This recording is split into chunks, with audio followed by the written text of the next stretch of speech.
आधी तुम्ही विचारणार आहे का? Okay, yes, ready. Sir, Jarange Patil यांच्या मुद्द्यावरून आता विरोधी पक्ष जे आहेत ते आरोप करू लागले आहेत. यांच्या मागे बोलवतात आणि मुख्यमंत्री किंवा दुसरे उपमुख्यमंत्री अजित पवार तर नाहीत ना, असा आरोप आता करू लागले. नाही, विरोधकांना बघा आरोप करण्याशिवाय दुसरं काही काम नाही.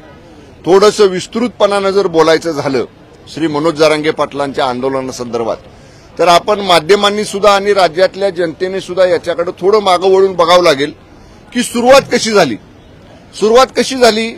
मराठवाड्यामधल्या 9 जिल्ह्यांमध्ये ज्यांच्या पूर्वजांकडे कुणबी नोंदी होत्या त्यांच्या कुणबी नोंदी वारसांना मिळाव्यात, यापासून पहिली सुरुवात झाली.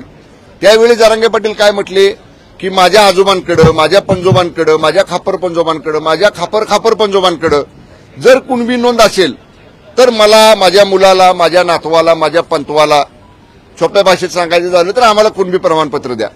सरकारनं त्याच्या बाबतीत निर्णय घेतला. परत ते काय म्हणाले, आता हे सगळ्या महाराष्ट्रात करा. पुन्हा मंत्रिमंडळामध्ये चर्चा झाली, त्याच्या बाबतीत सुद्धा सरकारनं ड्राईव्ह घेतला, सर्व यंत्रणांना कामाला लावलं. परत स्वतंत्र जेव्हा मराठा आरक्षण देण्याचा विषय आला तेव्हा स्वतंत्र आयोग नेमला, शिंदे समिती, जस्टिस शिंदे समिती. त्या जस्टिस शिंदे समितींचा अहवाल आला. 1 लाखापेक्षा जास्त कर्मचारी महाराष्ट्रभर त्या कामामध्ये आपण लावले, डाटा तयार केला आणि हा केवळ सॅम्पल सर्व्हे नव्हता, डिटेल सर्व्हे केला. आणि मराठा समाज हा कसा आर्थिक मागास आहे, म्हणजे हातगाडी ओढणारे, डबेवाले, पानटपरीवाले, छोटे दुकानदार, माथाडीचं काम करणारे, शेतमजुरी करणारे, ज्यांचं हातावर पोट आहे, हे सगळं डाटा त्याच्यामध्ये आणला आणि कॉन्क्रीट आरक्षण, कोर्टामध्ये टिकणारं आरक्षण आम्ही दिलं. एवढं सगळं केल्यानंतर जरांगे पाटलांची भूमिका रोज रोज बदलायला लागली. त्यांनी कधी शिंदे साहेबांवर आरोप केला, त्यांनी कधी फडणवीस साहेबांवर आरोप केला, त्यांनी कधी मध्ये समन्वयक म्हणून गेलेले किंवा समन्वयाची भूमिका जरांगे पाटलांच्यात आणि सरकारमध्ये चर्चा करायला गेलेल्या काही लोकांच्यावरती आरोप केला. याचा अर्थ जरांगे पाटील रोज रोज रोज आपली वेगवेगळी भूमिका मांडतात. सगळ्यात कहर झाला म्हणजे काल त्यांनी माननीय फडणवीस साहेबांच्या बाबतीत जे वक्तव्य केलं, अरेतुरीची भाषा केली, म्हणजे जे शब्द आपण उच्चारू सुद्धा शकत नाही असे असंसदीय शब्द काल त्यांनी सरकारचे मुख्यमंत्री, दोन्ही उपमुख्यमंत्र्यांच्या बद्दल, सरकारच्या मंत्र्यांच्या बद्दल वापरले. याच्या बाबतीतली सुद्धा मराठा समाजामध्ये तीव्र नाराजी आहे. म्हणजे जरांगे पाटलांना जेवढा मान मराठा समाज देत होता, त्यांच्या अशा पद्धतीनं वक्तव्य करण्यामुळं अनेक मराठा समाजातल्या तरुणांची, समाजातल्या लोकांची मनं दुखावलेली आहेत. काल ते स्वतः म्हटले, तुम्ही पाहिलं, मी आता सागर बंगल्यावर चाललो, आधी म्हणले पायी चाललो, पुन्हा गाडीत बसले, पुन्हा अमुक एक गावाजवळ जाऊन थांबले, पुन्हा त्या ग्रामस्थांनी आग्रह केल्यावर थोडंसं पाणी प्याले आणि पुन्हा मागे फिरले तिथनं आणि आपल्या मूळ गावी गेले. आज सकाळी काय म्हटले, काल जो काही डिफेन्स एक्स्पो पुण्यामध्ये होता तिथल्या शस्त्र प्रदर्शनाला जी फडणवीस साहेबांनी भेट दिली, त्या भेटी दरम्यानचा एक फोटो फडणवीस साहेबांनी त्यांच्या सोशल मीडियावर टाकला. तर आज सकाळी म्हटले मला गोळी मारायसाठीच तो फोटो फडणवीस साहेबांनी टाकला. म्हणजे एका बाजूला तुम्ही स्वतः म्हणायचं की मी सागर बंगल्यावर येतो आणि दुसऱ्या बाजूला म्हणायची की मला सागर बंगल्यावर गोळी मारायला फडणवीस साहेबांनी बोलवलं. त्यामुळं ते आता संदर्भहीन अशा पद्धतीचं बोलायला लागलेत. त्यांच्या बोलण्यातनं आता राजकीय वास यायला लागलेला आहे. त्यांना कुणीतरी पाठीमागनं सांगतंय आणि ते बोलतायत. आता हे मी म्हणत नाही, जरांगे पाटलांच्या बरोबर पहिल्या दिवशीपासून आंदोलनात असणारे अनेक लोक पुढे आले. मग ते म्हणतात त्याला काही किंमत नाही, ह्याला काही किंमत नाही, तो कशासाठी बोलतोय, त्यानं 50 लाख घेतले, ह्यानं 20 लाख घेतले. म्हणजे तुमच्याबरोबर होते तेव्हा चांगले, तेव्हा आंदोलक, आणि तुमचं सत्य त्यांनी बाहेर काढलं की तुम्ही त्यांना नावं ठेवताय, हे बरोबर नाही. त्यांनी अजून सुद्धा माझं म्हणणं आहे, जरांगे पाटलांनी संयम पाळला पाहिजे. माझा तर एक मित्रत्वाचा त्यांना सल्ला राहील की त्यांनी थोडीशी आता विश्रांती घेतली पाहिजे. सततच्या आंदोलनामुळं, उपोषणामुळं त्यांना प्रकृतीला थोडासा आराम मिळला पाहिजे. म्हणून त्यांनी शांत डोक्यानं, शांत पद्धतीनं त्यांनी विश्रांती घ्यावी. आणि सरकार केव्हाही चर्चेला कुणाबरोबरही चर्चा करायला सरकार तयार आहे.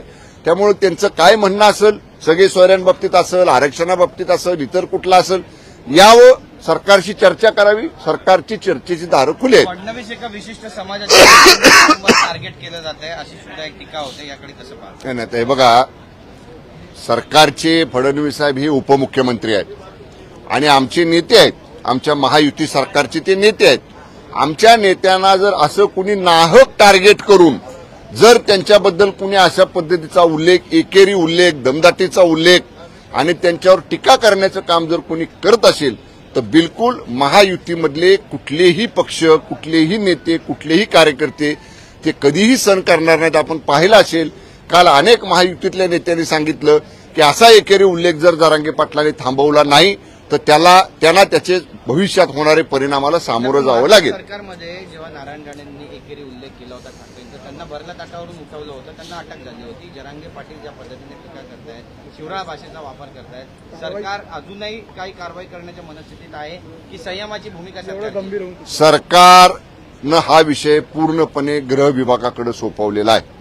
राज्याच्या माननीय मुख्यमंत्र्यांनी, माननीय उपमुख्यमंत्र्यांनी गृह विभागाला एवढंच सांगितलेलं आहे की अशा भडक वक्तव्यामुळं, अशा पद्धतीचं वक्तव्य केल्यामुळं जर लॉ अँड ऑर्डर राज्यात निर्माण होत असेल, संविधानिक पदावर, उपमुख्यमंत्री पदासारख्या, गृहमंत्री पदासारख्या संविधानिक पदावर बसलेल्या नेत्याचा अशा पद्धतीचं वक्तव्य करून अवमान केला जात असेल तर कायद्याचं काम करेल, पोलिसांचं काम करतील. त्यांची सगळी वक्तव्य तपासली जातील, त्यांच्या सगळ्या वक्तव्यांची चौकशी केली जाईल आणि निश्चितपणे कायदा सुव्यवस्था अबाधित राखण्यासाठी जे जे करावं लागेल ते आमचे पोलीस निश्चितपणानं करतील.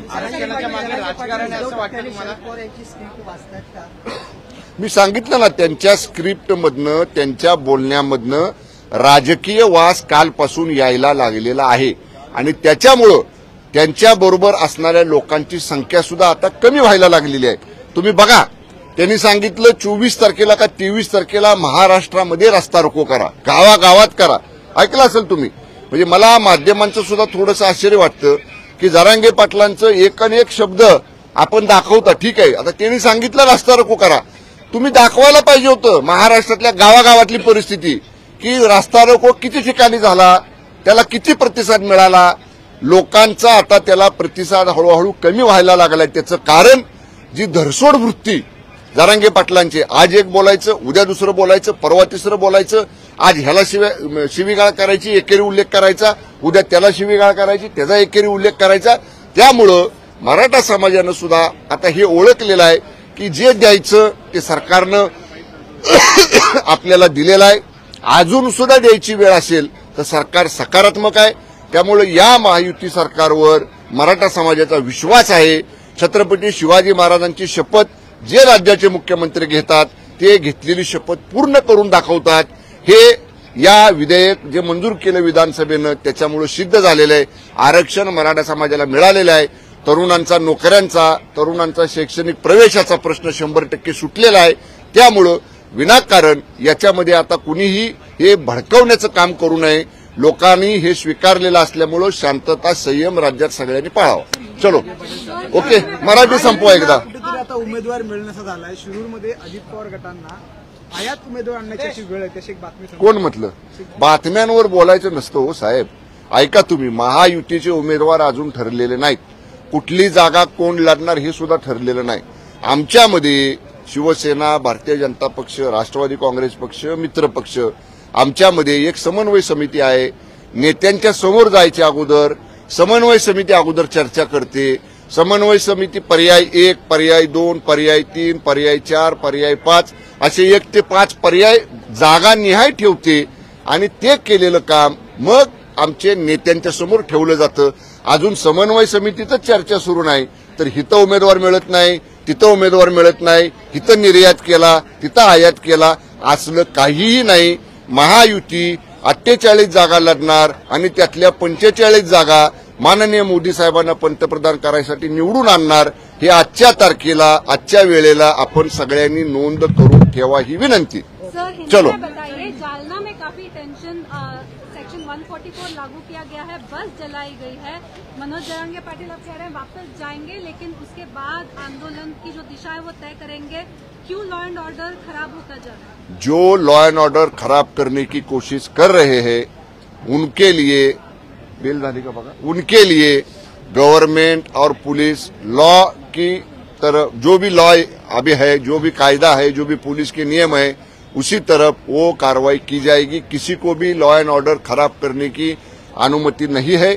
जो भी ऐसे भड़काऊ वक्तव्य करके, पथरावबाजी करके, गवर्नमेंट प्रॉपर्टी को जला के या गवर्नमेंट की बस को जला के ऐसा कोई लॉ हाथ में लेने की कोशिश करता है तो उनके ऊपर कड़क कार्रवाई करने के निर्देश राज्य सरकार ने हर पुलिस प्रशासन को दिया है। बरं सर, आज राज्यातील एक मिनिट महत्वाचं हाँ, ओके डीसीएम और सीएम को लेकर आप शब्दों का इस्तेमाल कर रहे हैं, ऐसे कैसे? देखिए ये बिल्कुल उचित नहीं है। हम लोग मांग करने वाले, जो हम लोग मंत्री है वो सीएम और डीसीएम साहब के तरफ से मांग करने वाले हैं कि उनके पूरे वक्तव्य का video footage, audio footage check किया जाए। इसके ऊपर एलएनजेडी का ओपिनियन लिया जाए और पुलिस को ये वक्तव्य के लिए उनके ऊपर कड़क कार्रवाई करने के लिए आदेश दे दी जाए। ऐसी मांग हम मंत्री लोग सीएम डीसीएम साहब के साथ मिलकर करने वाले हैं। पेज कहाँ पे फंसा हुआ है? एक तरफ आपने 10% आरक्षण दे दिया, दूसरे तरफ कुंभी सर्टिफिकेट की बात कर रहे हैं, बातचीत वो तो चालू है। फिर आखिर आंदोलन और यही समझ में नहीं आ रहा है। मैंने अभी समझाया मराठी में। पहले उन्होंने कहा कुणबी प्रमाण पत्र दे दो 9 जिले में, वो काम चालू हो गया। फिर से कहा 9 जिले में नहीं, पूरे महाराष्ट्र में करो, वो भी काम चालू हो गया। कुणबी प्रमाण पत्र सर्टिफाई करके उनको देने का काम अभी भी चालू है। फिर से अलग 10% का रिजर्वेशन मराठा समाज को एजुकेशन के लिए और सर्विस में दिया गया। इतना अच्छा डिसीजन होने के बाद भी कोई न कोई इश्यू निकाल के जरांगे पाटिल ये बताना चाहते हैं कि जैसा मैं कहता हूं वैसा सरकार करती है। मैं किसी को भी कुछ भी करने के लिए करवा सकता हूं, किसी से भी, ऐसा उनका कहना है। इसीलिए गवर्नमेंट जो भी लॉ में प्रोविजंस है, जो भी कायदा में प्रोविजंस है, उसकी तरफ से मराठा समाज को पूरा न्याय दे रही है। किसी और समाज को, किसी और जाति धर्म को उनका निकाल के नहीं दे रही है, अलग से दे रही है। और इसके लिए ये आरक्षण कोर्ट में टिक जाए, इसलिए पूरी तैयारी स्टेट गवर्नमेंट ने की है। हमारा पूरा भरोसा है और ऑनरेबल सीएम साहब ने भी कहा है कि ये आरक्षण किसी भी हालत में कोर्ट में टिक जाएगा। धन्यवाद। अभी हाउस में जाना है।